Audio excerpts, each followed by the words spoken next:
नाज़रीन welcome back. हम बात कर रहे हैं थर कोल पोटेंशियल पे और हमारे साथ रहीमानो साहब हैं जो कि इंजीनियर हैं और एक्सपर्ट हैं इस फील्ड के, खुद ही उस इलाके के रहने वाले हैं। और वो अभी कह रहे थे कि उनको रोना आता है कि एक ज़माने से ये कोयला निकला हुआ है, इस पर आज तक पेशरफ्त नहीं हो सकी। 94 में ये अमेरिकन्स ने कंफर्म किया इतनी बड़ी तादाद को, वो बेनज़ीर का दौर था, उन्होंने इस प्रोजेक्ट को बहुत ज़्यादा अहमियत दी। आज उनके हस्बैंड प्रेसिडेंट हैं और वो बेचारे पिछले 3 साल से बार बार कह रहे हैं कि सबसे ज़्यादा इम्पोर्टेंट प्रोजेक्ट ये है। जो रुकावटें थी उन्होंने दूर करने की कोशिश की। सिंध ये थर कोल बोर्ड बना दिया जिसका chairman chief minister of Sindh है, ताकि जो पहले बात होती थी कि फेडरेशन से रुकावट आ रही है वो कम हो जाए। उसके बावजूद कोई खातिर खा डेवलपमेंट नहीं है। 1000 मेगावाट सिंध गवर्नमेंट एंग्रो के साथ लगाने की कोशिश कर रही है, which would be a good beginning.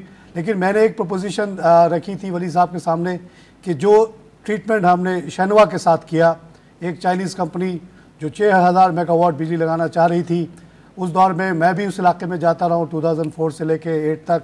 रहीम साहब तो वली साहब तो वहीं के रहने वाले हैं, बता इतनी बड़ी डेवलपमेंट हुई not because of a particular party और a chief minister but because of this project. और जिस तरह से हमने उसको भेज दिया वो एक बहुत बड़ी रुकावट बन गई है मेगा बड़ी कंपनियों को अट्रैक्ट करने में। और ये प्रोजेक्ट में पैसा इतना चाहिए कि मेगा कंपनी के आए बगैर काम होगा नहीं। साहब अब हम कंटिन्यू करते हैं।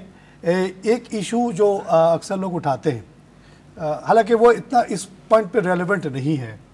आपने बड़ी अच्छी बात की कि हमने कोयले को जलाया और ये तेल को जलाया और गैस को जलाया, natural gas, which is again polluting. बिल्कुल। और उससे हमने एक सवाल थ्योरेटिकली लोग कहते हैं कि जी कोयला उससे भी ज़्यादा ख़राब है एनवायरनमेंट के पॉइंट ऑफ व्यू से, लेकिन हमको ये भी पता है कि almost all developed countries are using coal to the extent of 40 to 80% for their electricity generation. It's irrelevant question, लेकिन एज ए इंजीनियर आप बताएं कि what is the relative harm in using coal and other sources. ठीक, अच्छा मैं अर्ज़ करूँ कि हर वो फ्यूल जिसको जला के हमें बिजली पैदा करनी है उसको फोसिल फ्यूल कहते हैं। लो डाउट वो पोल्यूशन पैदा करता है। उसमें गैस भी है, उसमें ऑयल भी है, उसमें कोयला भी है। और नीट क्लीन और रिन्यूएबल एनर्जी वो तो फिर हाइडल है, सोलर है, विंड है, और सी में लहरें भी, टाइडल भी है, और अपना वेव्स भी है। ये सारी unfortunately those things are expensive to be very honest. बिल्कुल। और लार्ज स्केल में देखिए रियल लाइफ में क्या होता है कि you always look for the cheapest. बिल्कुल बिल्कुल। अब मैं अर्ज क्या कर रहा हूँ कि कोयला, गैस और ऑयल, इनको अगर कंपेयर करें पोल्यूशन के पॉइंट ऑफ व्यू से, हम देखें ना, गैस अगर बचाएंगे तो हमें किसी और जगह पे काम आएगी, घरों में, गाड़ियों में। गाड़ियाँ शहर में चलती है, पोल्यूशन कम होती है नेचुरल गैस से बनस्पत डीजल से और पेट्रोल से। लेकिन कोयले को बिजली पैदा ना करें तो और कहाँ यूज़ करेंगे? हाँ, वेरी इंपॉर्टेंट है ना। पोल्यूशन तो उससे भी, ऑयल से भी पैदा हो रही है, गैस के जलाने से भी हो रही है, कोयले से भी होती है। लेकिन ऑयल महंगा है बहुत ज़्यादा, कहीं और यूज़ भी होता है इंडस्ट्री में। नेचुरल गैस हमारे घरों में, हमारे फर्टिलाइजर बन सकता है, हाँ, और गाड़ियों में यूज़ होती है। कोयला तो बिजली पैदा करने के अलावा कहीं यूज़ नहीं होगा। खासतौर पर ये क्वालिटी जो लिग्नाइट भी हमारे पास है, ये तो जलाने के लिए घरों में भी या किसी इंडस्ट्री में भी ज़रूरत नहीं है, सिवाय पावर जनरेशन के और कहीं यूजेबल नहीं है, तो फिर इसी को जलाएं। पोल्यूशन तो हर जगह से वो पैदा होती है। ये मेन रीज़न है। बाकी इस दौर में सारे लोग कोयले को, यानी इंडिया इस्तेमाल करे, जर्मनी इस्तेमाल करे और पाकिस्तान इस्तेमाल ना करे, जो बेचारा गरीब भी है, जिसको ज़रूरत भी है, ये तो जानती है।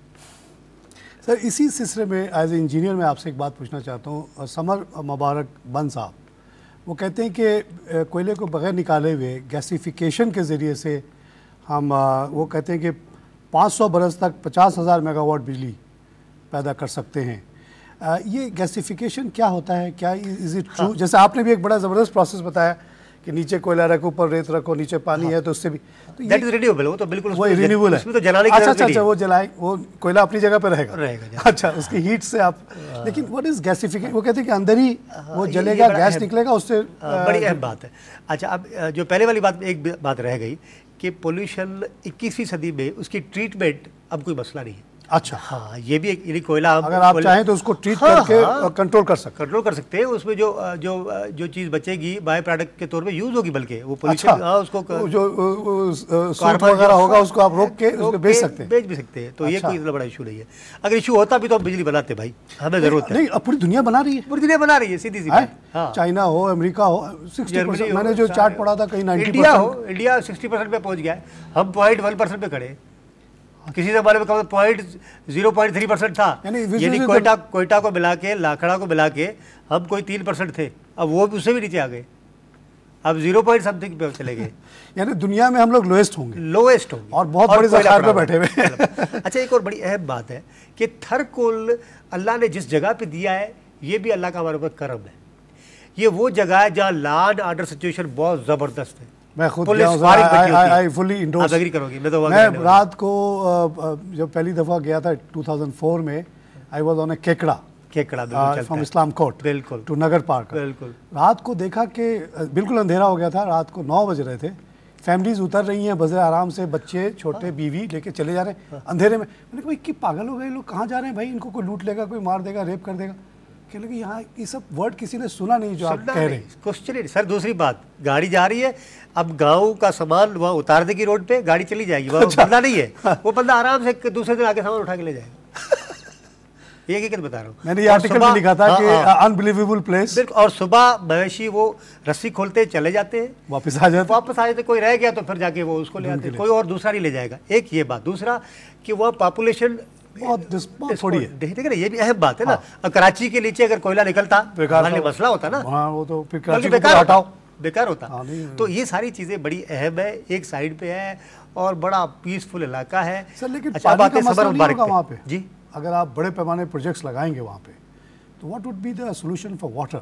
कोई मसला अभी तो एक तो हम प्लान कर रहे हैं, अभी पार्टी नहर जा रहा है, गवर्नमेंट बिल्कुल भेज रही है पानी, और अंडरग्राउंड वाटर भी अवेलेबल है, उसको ट्रीट किया जा सकता है, उसको मीठा किया जा सकता है, उसको यूज़ भी किया जा सकता है। पानी बहुत ज़्यादा है उधर। 2007-8 में जब हम गए थे तो उस जमाने में बारिशें बहुत हुई थी, तो कहते थे ग्राउंड लेवल भी काफ़ी ऊपर आ गया था। ये कोई इशू नहीं है अब। इस सदी में ये कोई इशू नहीं है। अब मुबारक साहब वाली बात पे जी, गैसिफिकेशन। अब देख रहे, अब एनर्जी ये तो मैट्रिक में पढ़ाते हैं, energy can be converted from one form to another.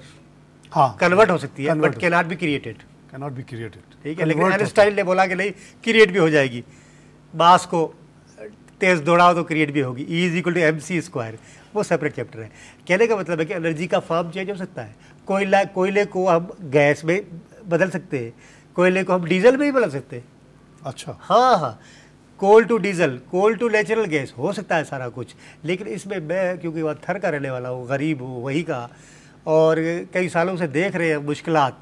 अभी अल्लाह ने एक ख़जाना दिया है हमें, ये यूँ समझे कि हमें इंटरेस्ट दिया है। जो मुश्किलातें थी तो बोला अब आप इतने मुश्किल आप चलो ये ले लो, लेकिन वो बाहर नहीं आ रहा। मेरे सिर्फ एक इख्तलाफ है सबर मुबारक साहब से कि मेरा ख्याल है कि कोयले को निकालें और जलाएं, सीधा सा बिजली पैदा करें। होगा क्या, अंडरग्राउंड गैसिफिकेशन से हमारी तकरीबन 60% कोयला उधर ही रह जाएगा, आधा जला हुआ, आधा वो वेस्ट हो जाएगा। इसके अलावा और कोई खराबी नहीं है। पूरी दुनिया में निकाल के ही होता है, निकाल के ही होता है। अच्छा सर, इसी पे एक बात हमारा निकालना भी बड़ा इजी है। वो आपको बुरा भी लगेगा और नाज़रीन को शायद इंटरेस्टिंग बात लगे कि कुछ दिन पहले मैंने अखबार में पढ़ा, ये ज़्यादा नहीं 1-1.5 महीने पहले की खबर है, कि इंडिया ने कहा कि भाई 94 से तो आप लोग आपस में सियासत कर रहे हो। सही है। उनके पास कोयले से लगे हुए बिजली बनाने वाले प्लांट्स राजस्थान में लगे हुए, आपके बॉर्डर से 150 किलोमीटर दूर चल रहे हैं। उन्होंने कहा भाई हम दुनिया भर से कोयला खरीद के ला रहे हैं, पड़ोस में कोयला पड़ा हुआ है, आप तो इस्तेमाल कर नहीं पा रहे, हमें कुछ कैश पे दे दो, हम इसको अपने ट्रक आएगा लेके चला जाएगा। आपकी बात कि भाई निकालो, बाहर रखो, इंडिया थोड़ा ले जाए, थोड़ा हम बना लें, इसमें कोई खराबी नहीं है। कैश आ जाए तो क्या बुरा है? कोई बुरा नहीं है। मैंने कहा ट्रेडिंग में कोई खराबी नहीं है, कि ये तो आपके प्रोजेक्ट को बड़ा बूस्ट दे देगा। हाँ बिल्कुल। बल्कि अब जो बातें हो रही है, क्योंकि मैं तो बेसिकली इंजीनियर हूँ, सियासत में तो चलो एक स्टूडेंट हूँ, नया हूँ बिल्कुल, लेकिन अब तो ऐसे भी टाइम आ रहा है कि हमें इंडिया से दोस्ती भी करनी है, ट्रेड भी करना है। आप मेरी बात समझ गए? बिल्कुल सर, वो तो हम बातें हो ही रही है कि हमारे फॉरेन पॉलिसी को भी हमें अब दोबारा नहीं उसको वो रीडिजाइन करना है, तो इनके साथ दोस्ती भी करो, ट्रेड भी करो, कोयला भी बेचो। अच्छा, इस पे भी बड़ी इग्नोरेंस है इस लिहाज से कि अगर आप सेफ्टा एग्रीमेंट को देखें, south Asia free trade agreement जो हमने साइन किया हुआ एक ज़माने पहले, उसकी रेटिफिकेशन भी हमने कर दी है। उसके तहत 2015 में इकोनॉमिक बॉर्डर्स ही ख़त्म हो जाएंगे इंडिया पाकिस्तान वगैरह के दरमियान। 17 में तो पूरा ही ख़त्म हो जाएगा। It will become a common market, ये इज़ नोन थिंग। और हम 2011 में बैठ के हम ऐसे बात कर रहे हैं कि जैसे हमें ये पता ही नहीं है, और इस पर काम हो रहा है। सही बात, आस्ते आस्ते काम हो रहा है। तो अब इंडिया से दोस्ती या पूरे सार्क कंट्रीज़ को एक कॉमन मार्केट के तरफ ले जाने में काम तो हो रहा है, और ये मैं समझता हूँ सबसे बड़ा सोल्यूशन इस पूरे इलाके के गुर्बत का है।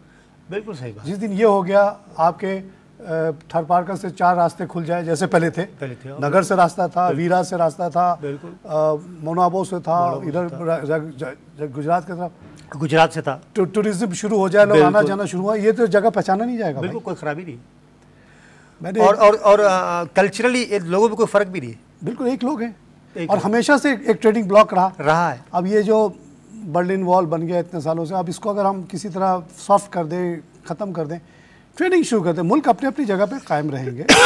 और coal can become a very big item for our trade. बिल्कुल, और इतना करीब हुआ पड़ा हुआ है, एकदम करीब पड़ा हुआ है। उनको बहुत हम भी बिजली पैदा करें, वो भी बना। हमारे पास तो इतना है कि हम इंडिया को देके भी हमारा खत्म नहीं वाला है। बहुत अच्छा सपोर्ट। अच्छा, एक और मैं इंटरेस्टिंग सवाल आपसे करना चाहता हूँ कि एक तरफ तो मुख्तलिफ वजूहात से थरपारकर का कोयला इस्तेमाल नहीं किया जा रहा है, और अभी हमने सुना है कि गिडानी में 1200 मेगावाट का एक प्लांट लग रहा है जो इम्पोर्टेड कोल से चलेगा। How you look at this news? बिल्कुल, चलो आपको भी पता है ये बड़ी अजीब और हम थर के लोगों के लिए तो दुख वाली बात है कि हमारा कोयला ख़जाना हुआ पड़ा हुआ है, उसको बाहर निकालने के लिए पैसे नहीं लगा रहे। और ऐसा प्लांट 1200 मेगावाट का है, बिल्कुल AES कंपनी लगा रही है। वो उसमें एग्रीमेंट में ये लिखा हुआ है कि वो कोयला जो है ऑस्ट्रेलिया से, मलेशिया से, कहीं और से लाएगी। कोई बात है, 1200 मेगावाट बहुत बड़ा प्लांट है, खासा बड़ा प्लांट है। तो ये इस तरह की चीज़ें अफसोसनाक है। तो सर ये आप समझते हैं, मैं बिजनेसमैन हूँ, इकोनॉमिस्ट हूँ, आप इंजीनियर हैं, हम लोग तो इस पर रो ही सकते हैं, बैठ के आंसू बहा लेते हैं 2-4 हमारा काम हो जाएगा। Do you think it's all because of political reason? हम पॉलिटिक्स में नहीं पढ़ते। पॉलिटिक्स ऐसी चीज़ है, वो हर फील्ड पे असर करती है, इसमें कोई शक नहीं है। हम कहते नहीं जी वो पॉलिटिकल है, ये इंजीनियरिंग, ऐसी कोई बात नहीं है। पॉलिटिक्स आ जाता है, पॉलिटिक्स आ जाता है, इसमें कोई शक नहीं है। प्रोग्राम का वक्त खत्म हो गया। बहुत इंटरेस्टिंग आपसे डिस्कशन रही, बहुत अच्छा कंट्रीब्यूशन आपका। इंशाल्लाह हमारी बात से शायद किसी को कुछ रहम आ जाए हमारे कौम पे, हम पे, और कुछ हो जाए। इंटरनेशनल इन्वेस्टर्स को अट्रैक्ट करने में ओवरसीज़ वाले भी बहुत इंटरेस्टेड हैं। हम लोग भी जो रोल प्ले करना चाहिए हमें करना चाहिए। हमारा इंटरेक्शन उनसे है काफ़ी, तो हम कोशिश करेंगे कि हम भी उसके लिए काम करें। इसी नाज़रीन, थर्ड कॉल पे ये डिस्कशन आपने सुनी। आई होप कि आपको इससे कोई फ़ायदा होगा। हमारे पास वसाइल बहुत हैं। हमारे पास न सिर्फ कोयला है, हमारे पास ओवरसीज़ पाकिस्तानीज़ हैं जिनके पास 1000 बिलियन डॉलर पड़ा हुआ है। वो आके यहाँ इन्वेस्ट करना चाहते हैं, वो यहाँ की गुर्बत ख़त्म करना चाहते हैं। अगर सिर्फ हम बड़े पैमाने पे कोयला ही को इस्तेमाल करके बिजली बनाना शुरू कर दें तो हम बहुत बड़े एक्सपोर्टर ऑफ पावर हो जाएंगे, which would become our biggest earner. और ओवरसीज़ पाकिस्तानीज़ या जो इंटरनेशनल कंपनीज आके यहाँ इन्वेस्ट करेंगी उनके लिए बहुत बड़ा सोर्स ऑफ इनकम बन सकता है। इसी के साथ मैं प्रोग्राम ख़त्म करता हूँ। खुदा हाफिज़।